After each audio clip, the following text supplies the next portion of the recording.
Isto para dizer que essa coisa de apontar, eu não era propriamente um alter ego de ninguém, portanto, não apontei coisa nenhuma. Pronto, mas então, às 8 da noite, o Cavaco, por intermédio do Fernando Lima, que era um rapaz mais velho que eu, que aparecia agora aí na campanha ao lado dele, me ditou, para que não houvesse mais dúvidas, que se o Sr. Almirante ia continuar em funções. Pronto, isto eram apenas 2 episódios que tinham a ver com a questão digamos, da instantaneidade. Como é que isto tem uma lógica muito própria e como é que isto desencadeia reações em que cada um dos intervenientes no processo se posiciona para puxar a guita, para tirar o tapete a outra, etc.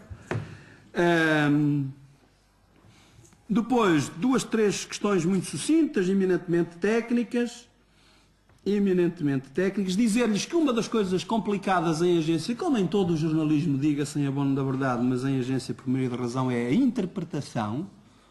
Ou seja, eu não me contento com aquilo que está claro nas linhas de quem presta declarações e vou às entrelinhas e tiro um outro alcance à coisa. Normalmente está à asneira, de um modo geral.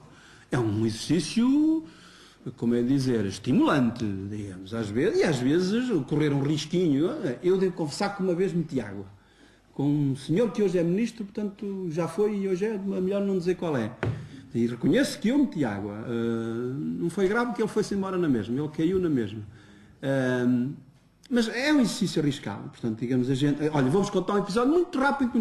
Há poucos meses, o Freitas do Amaral, que ainda não era ministro deste governo, disse aqui bem perto, na Tocha, uma daquelas coisas que o Júlio organiza, a respeito de uma posição que Portugal tinha tomado sobre a guerra no Próximo Oriente, isto, muito sucinto. O Freitas disse ali, viva voz, pouco mais de um ano, que disse mais ou menos isto: se a posição que Portugal tomou tivesse, enfim, uma cambiantezinha diferente, eu subscreveria.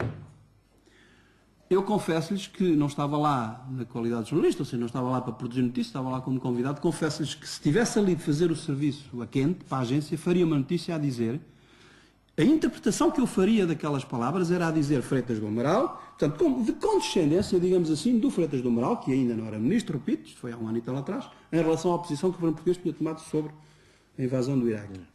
No fim, fui-lhe perguntar, por curiosidade, justamente em nome desta desconfiança, fui-lhe perguntar e faço a pergunta nesse registro, não é? Então, Vossa Excelência e tal, ali com uma diferençazita tinha adotado aquilo. E ele disse, não.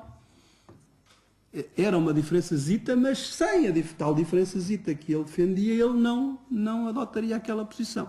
E eu confesso-lhes que se tivesse de escrever aquela notícia instantaneamente, a seguir ele ter produzido aquela afirmação, eu interpretaria como ele tendo dito que, com um bocadinho de dificuldade, mas que subscrevia. Portanto, a interpretação é um terreno pantanoso. Questões eminentemente técnicas.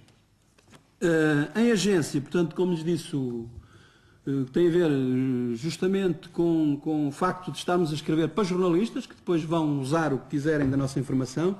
Portanto, nós usamos uma coisa a que se chama, já terão ouvido falar, a regra da pirâmide invertida. Significa que é suposto que o interesse da informação vai decrescendo do princípio para o fim.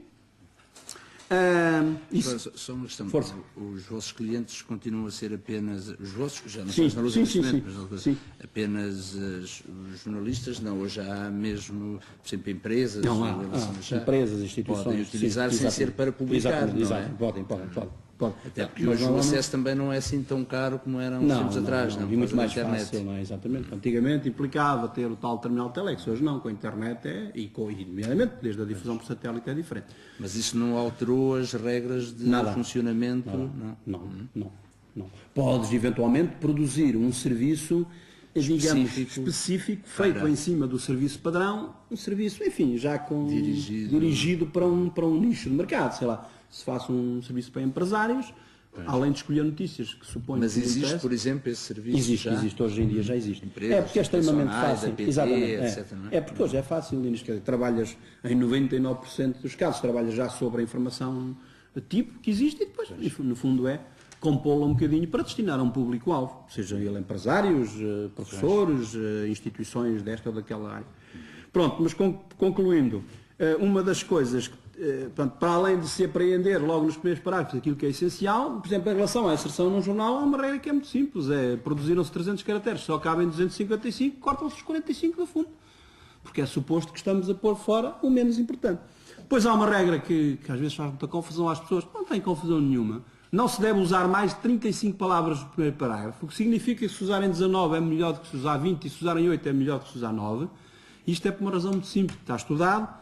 Se eu vos ler aqui, com linguagem de gente, um parágrafo, uma notícia com 35 palavras, a média dos cidadãos, a chamada capacidade de memorização imediata é de 70%.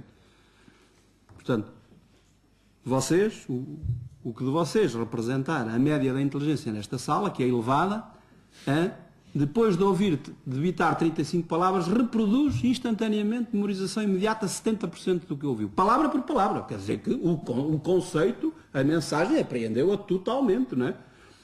Como compreenderão, fixou-se nas 35, podia-se ter fixado nas 32. Às vezes faz confusão às pessoas que há uns gajos que têm só 29 e andam à procura de mais 6, mas não, quer dizer, ter 29 e se vier para 25 é ainda melhor. Aquilo nunca pecou por defeito. Não.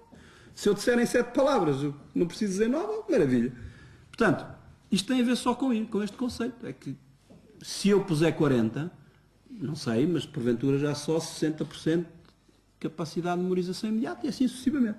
Depois, como lhes disse, é uma linguagem despida de adjetivos, sem ser monótona, o mais possível construída, sujeito, predicado, complementos. Confesso-lhes que ainda hoje, que já não trabalho em agência há anos, encontrar a mensagem para o primeiro parágrafo, portanto, ter um manancial de informação e descobrir o que é aqui verdadeiramente, o que é que nos interpela verdadeiramente, é um exercício sempre estimulante, nem que seja para fazer uma notícia da formiga e da cigarra.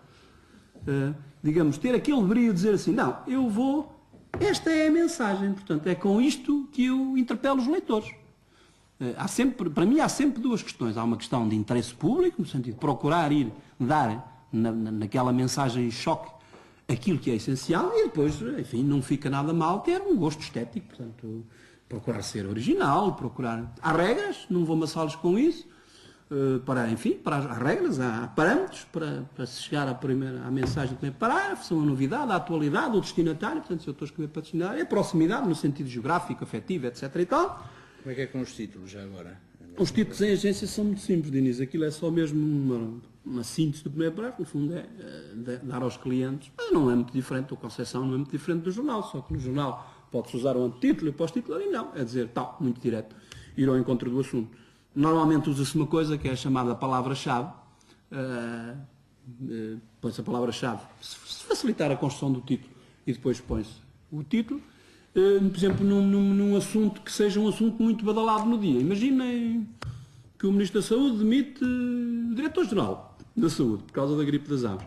Como durante o dia vai haver muitas notícias, é de bom tom que a agência deve adotar logo a primeira ou a segunda notícia, a primeira não diga a segunda, deve adotar uma palavra-chave que permita aos clientes ao longo do dia terem aquela baliza para saberem que todo o noticiário anda à volta daquilo. Portanto, do género saúde, demissão, por exemplo. Saúde, demissão. Saúde / demissão, 2 pontos. E depois, todas as notícias que haja desenvolvimento desta situação, têm sempre esta palavra-chave e têm o desenvolvimento subsequente.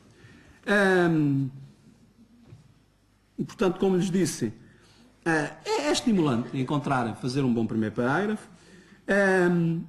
Não se deve fazer um primeiro parágrafo em que, vamos supor que tem 30 palavras, para não ter 35. É detestável que tenha 28 palavras entre aspas. E, portanto, essa coisa de citar... Não, nós temos de citar com rigor, de atribuir, às vezes há 2, 3 palavrinhas que são fundamentais, que têm de ser ditas na boca de quem disse e não podem ser na minha. Mas não vamos cair naquela coisa que é, em 30 palavras do primeiro parágrafo, 28 são uma citação. Não, as citações são 2, 3, 4 palavras. Não se deve pôr apenas uma única palavra entre aspas.